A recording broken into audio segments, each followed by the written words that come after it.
আসসালামু আলাইকুম।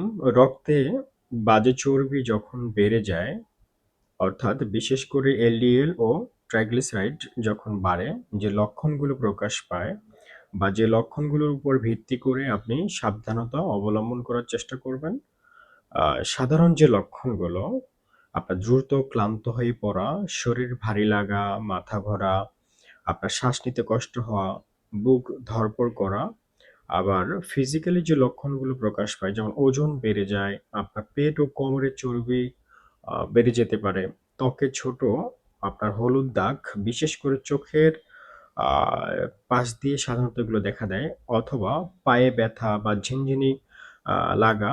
আর গুরুতর যে লক্ষণগুলো প্রকাশ পায়, বুকে ব্যথা এবং হঠাৎ শ্বাসকষ্ট হতে পারে, হাত-পা অবশ হয়ে যেতে পারে, উচ্চ রক্তচাপ থাকতে পারে। তো অনেক সময় চর্বি বাড়লেও আ কোনো লক্ষণ নাও থাকতে পারে। তাই রক্ত পরীক্ষা করে নেওয়াটাই সবচাইতে ভালো। ভালো থাকবেন। আসসালামু আলাইকুম।